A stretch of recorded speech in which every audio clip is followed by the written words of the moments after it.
آج ہم نے تیسری تراویح کے اندر چوتھا پارہ جو سورہ آل عمران اور سورہ نساء پر مشتمل ہے اس کی سماعت کی، اور ساتھ ہی ساتھ سورہ نساء جو 5ویں پارے میں پھیلا ہوا ہے تو آدھا پارہ اس کو ہم نے سماعت کیا۔ تو شروع میں جو چوتھا پارہ ہے جو سورہ آل عمران کا حصہ ہے اس کے اندر اللہ تبارک و تعالیٰ نے چند چیزوں کا خاص طور سے ذکر فرمایا۔ آغاز یہاں سے فرمایا کہ لن تنالوا البر حتی تنفقوا مما تحبون۔ بر کہتے ہیں مقبول نیکی کو، جس نیکی کو اللہ تعالیٰ قبول کر لے اس کو بر کہا جاتا ہے۔ اللہ تعالیٰ فرماتا ہے تم بر یعنی مقبول نیکی کو اس وقت پاؤ گے جب اپنی محبوب ترین چیز کو اللہ کی راہ میں خرچ کر دو گے۔ اب جس کے لیے جو بھی پیاری ہو، ایک صحابی ہیں ابو دحداح رضی اللہ تعالیٰ عنہ، انہوں نے باغ کو صدقہ کر لیا۔ جیسے ہی صدقہ کیا تو باغ میں داخل بھی نہیں ہوئے۔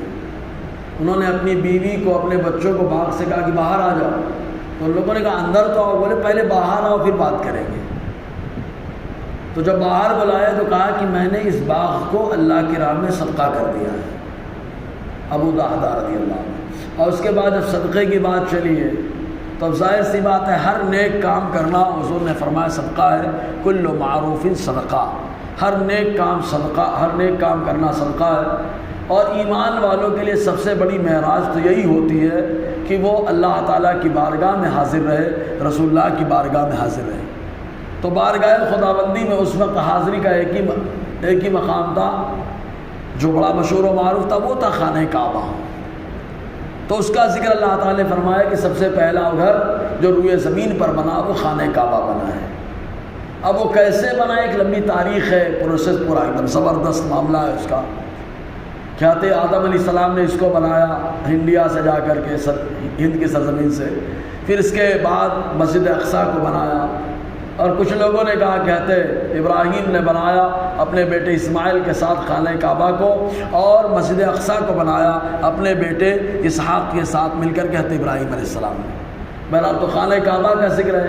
پھر خانہ کعبہ میں چونکہ بڑی عظمت کی جگہ، امن والی شے ہے، امن والی چیز ہے، تو اس کا ذکر کرنے کے بعد پھر اللہ تعالیٰ نے مختلف چیزوں کا ذکر فرماتے ہوئے دو چہروں کا ذکر کیا ہے۔ ایک وہ چہرے جو مبیضہ روشن ہوں گے، اور ایک وہ چہرے جو مسودہ ایک دم کالے ہوں گے، سیاہ فام ہوں گے۔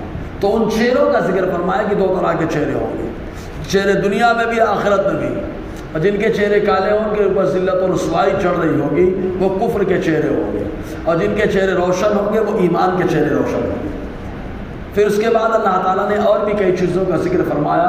پھر ڈائریکٹ اللہ تبارک و تعالیٰ نے غزوہ بدر کا ذکر فرمایا ہے، اور غزوہ بدر کے بارے میں سبھی کو معلوم ہے کیا ہوا، 17 رمضان کو۔ پھر اس کے بعد اللہ تعالیٰ نے غزوہ احد کا ذکر فرمایا، تفصیلی واقعہ پورا غزوہ احد کا۔ اور غزوہ احد کے بعد چند چیزوں کا ذکر فرما کر کے سورہ آل عمران کا اختتام ہوا۔ اس کے بعد سورہ نساء کا آغاز ہوتا ہے چوتھے ہی پارے میں۔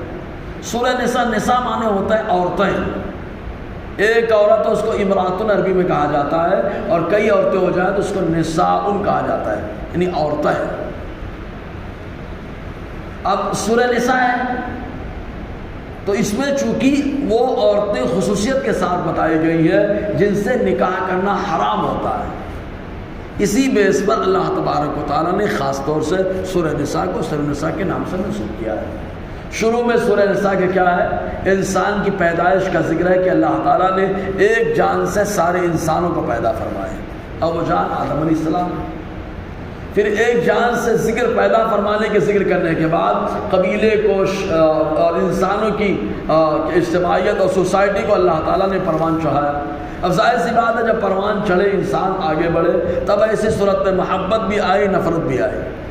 جب محبت آئی تب ایسی صورت میں اللہ تبارک و تعالیٰ نے یہ بتا دیا کہ ایک جان سے تم پیدا ہو، اور جب نفرت آئی تو بھی بتایا کہ ایک جان سے پیدا ہو، تب آدمی یہ تصور کرے گا تو ظاہر سی بات ہے معاملہ کافی حد تک کنٹرول میں رہے گا۔ اسی لیے فوراً اللہ تبارک و تعالیٰ نے ان لوگوں کا ذکر فرما دیا جو غصے کو پی جاتے ہیں، غصے کو پی جاتے ہیں اور سارے معاملات کو مطلب عارض علی الجاہلین اور نادانوں کی باتوں کو نظر انداز کر دیتے ہیں۔ پھر اس کے بعد اللہ تعالیٰ نے سورہ نساء کے اندر نکاح کا ذکر فرمایا ہے۔ اب نکاح میں پہلے اللہ تبارک تعالیٰ نے نکاح کی طاقت کا ذکر کیا ہے۔ نکاح میں طاقت دو طریقے سے دیکھی جاتی ہے، دونوں کا ذکر ہے وہاں پر۔ دو طاقت، پہلی ایک طاقت مرد کی طاقت، اور ہر آدمی سمجھتا ہے، ہمارے یہاں بہت سارے لوگ وہاں بہت طاقت رکھتے ہیں، وہ طاقت وہ آپ کی اہلیہ جانتی ہے آپ کی کتنی ہے، وہ طاقت کا ذکر ہے۔ دوسری وہ طاقت ہے جس کو مہر اور نان نفقہ کہا جاتا ہے، وہ طاقت۔ ان دونوں طاقتوں کا ذکر فرمایا اللہ تبارک و تعالیٰ نے۔ پھر اس کے بعد اللہ تبارک و تعالیٰ نے متعدد شادی کی اجازت دی، وہ بھی انصاف کی شرط کے ساتھ۔ اور یہ چند شادیوں کا جو ذکر آیا، 1 2 3 4، جو 4 تک معاملہ رکھا گیا، اس میں اللہ تعالیٰ کی حکمتیں بہت ساری رہی ہیں۔ چونکہ اس حضور کے زمانے میں جنگ ہو رہی ہے، مرد جاتے شہید ہو رہے ہیں، اور ظاہر سی بات ہے زیادہ تر نوجوان شہید ہو رہے ہیں، اور جب نوجوان شہید ہوں گے، شادی شدہ ہوں گے، تو ان کی اہلیہ کو زندگی گزارنا دشوار ہوگا۔ اس لیے اللہ تعالیٰ نے موقع دیا کیا، اگر ایک بیوی کی شادی کر لی ہے تم نے، تو دوسرے سے بھی کر لو، تاکہ وہ بیوہ نوجوان جو تنہائی میں زندگی گزار رہی ہے، تمہارے سہارے اس کی بھی زندگی کٹ جائے گی۔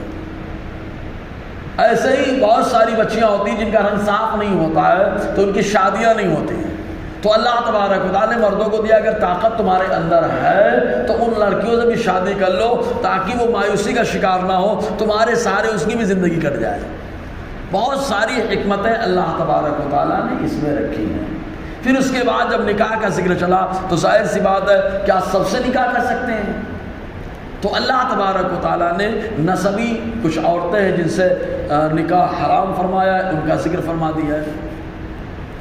آخر میں ایک دم رکھا ہے ان کا، کون کون ہے؟ جیسے سگی ماں ہے، زبانی نہیں کہ ہمارے یہاں ہم کسی کو اماں بنا لیے، اماں بنا لی، نہیں، اماں بنانے سے کچھ نہیں ہوتا، سگی اماں ہونا۔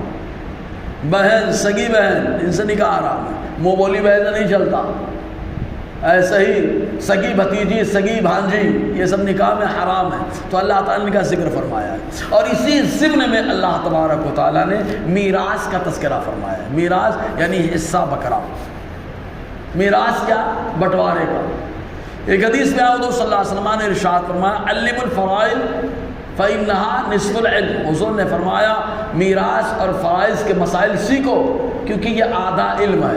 کیوں آدھا علم ہے؟ سارے علوم کا تعلق زندگی سے ہے، یہ حصے بکرے کا علم موت سے ہے، اس لیے آدھا علم ہے۔ اور یہ بڑا اہم ہے، کس کو کب کتنا ملے گا، پورا پروسیس رہتا ہے۔ اصحاب فرائض کون ہے، عصبہ کون ہے، ایک فن ہے، پورا پڑھایا جاتا ہے۔ پھر عصبہ بنفس ہی ہے، عصبہ بغیر ہی ہے، پھر وہ کون کون ہے، پورا اس کے اندر ذکر موجود ہے۔ پھر کب آدمی محروم ہوگا، کب محروم نہیں ہوگا، اب محروم ہوگا تو کیا کہتے ہیں، حرمان ناقص ہے یا حرمان کامل ہے، کیا ہے، وہ پورا آگے پورا ایک پروسیس ہے پورا بہرحال۔ پھر اس کے بعد اللہ تعالیٰ نے جیسے ان عورتوں کا ذکر فرمایا اس کے فوراً بعد جن سے نکاح کرنا حرام ہے۔ پھر 5ویں پارے کا جب آغاز کیا تو یہ بتایا کہ 2 عورتوں کے سامنے آدمی اپنے سطر کو کھول سکتا ہے بس۔ کون 2 عورتیں؟ ایک وہ جو اس کی بیوی ہو، اور ایک ماں ملکت ایمانکم، وہ عورت جو باندھی ہو۔ خالی باندھی کے سامنے اور اپنی بیوی کے سامنے سطر کھول سکتا ہے، دوسرے کے سامنے کھولنے کی اجازت نہیں۔ پھر 5واں پارہ چلنے لگا، اور جب 5واں پارہ چلنے لگا اسی میں سورہ نساء کے اندر وہ اکثر ایک معاملہ آتا ہے، کیا جھگڑے ہو جائے، عورت میاں بیوی کا جھگڑا ہو تو کیسے حل کیا جائے۔ پھر اللہ تعالیٰ نے اس کی 5 طریقے بتائے ہیں۔ نصیحت کرنا، برات نہیں بتائے تھے، نصیحت کرنے سے مسئلہ نہ حل ہو تو بستر الگ کرنا، وہ نہ ہو تو پھر مسواک سے مارنا، پھر پیرنٹس میٹنگ کرانا۔ اس کے فوراً بعد اللہ تعالیٰ نے پھر ذکر فرمایا، وَاعْبُدُوا اللَّهَ، اللہ کی عبادت کرتے رہو۔ یعنی فوراً اللہ تعالیٰ نے جھگڑے کے ذکر کے بعد اپنی عبادت کا، کیونکہ جب آدمی کی توجہ عبادت پر ہوگی تو جھگڑا بھی اپنی ذات کے لیے نہیں کرے گا تو دین کے لیے کرے گا۔ وَاعْبُدُوا اللَّهَ۔ پھر اس کے بعد اللہ تبارک و تعالیٰ نے سورہ نساء کے ہی اندر 3 مسلسل آیتوں کا اسپیشل رکھا ہے۔ ایک وہ جو لکھی ہوئی وَلَوْ أَنَّهُمْ يَظْلِمُونَ أَنفُسَهُمْ جاؤ، یہ آقا علیہ السلام کی بارگاہ میں ایمان والوں کو معراج کرانے والی آیت ہے۔ یعنی گناہ ہو جائے، خطا ہو جائے، دربار مصطفیٰ میں چلے جاؤ، معافی مانگ لو، مصطفیٰ خالی دعا کر دیں، اللہ تعالیٰ توبہ قبول کرنے والا مہربان ہوگا، ہے نا. اس کا ذکر ہے. پھر اس کے فوراً بعد اللہ تبارک و تعالیٰ کس کا ذکر فرمایا معلوم؟ جو حضور کے اختیار کو نہ مانے، اللہ تعالیٰ فرماتا ہے وہی مانا والا نہیں ہے. مصطفیٰ کے فیصلے کو بھی ماننا ہے، مصطفیٰ کے اختیار کو بھی ماننا ہے. پھر اس کے بعد اللہ تعالیٰ نے اور بھی کئی چیزوں کا ذکر فرمایا. آخر میں جہاں پہ ہم نے جا کے بات مکمل کی کیا ہے؟ وَمَنْ أَصْدَقُ مِنَ اللَّهِ حَدِيثًا، اللہ سے زیادہ بات میں کون سچا ہے؟ یعنی الحمدللہ ہمارا پروردگار سچا ہے، سبحان اللہ. اب اگر کوئی ادھر تصور کرے کہ اللہ کس یعنی جھوٹ پر قادر ہے، جھوٹ بول سکتا ہے، معاذ اللہ، اللہ تعالیٰ مکر کر سکتا ہے، دھوکہ دے سکتا ہے، تو ہم کہیں گے پھر سبحان کس کو کہتے ہو؟ سبحان کہا ہی جاتا ہے وہ جو عیبوں سے پاک ہے. تو جھوٹ عیب ہے، میرا اللہ عیب سے پاک ہے نا. اور پھر کہیں گے قرآن میں تو آیا وَمَكَرُوا وَمَكَرَ اللَّهُ واللہ خیر الماکرین، اللہ نے مکر کیا. ہم نے کہا پاگل، ہم نے ظاہری معنی کو لیا ہی نہیں ہے. مکر کا ایک لغوی معنی جو ہے دوسرا ایک معنی ہوتا ہے. کہا کیا؟ کہا اندر اندر تدبیر فرمانا، خفیہ تدبیر فرمانا. ان لوگوں نے چالیں چلی اور میرے اللہ نے خفیہ تدبیر فرمائی ہے، یہ معنی ہوتا ہے. اور بھی باتیں ہیں، یہاں پر بات مکمل ہوئی انشاءاللہ، اور آگے سلسلہ رہے گا. اللہ تعالی ہم سب کو فیضان تراویح اور فیضان قرآن سے مالا مال فرمائے.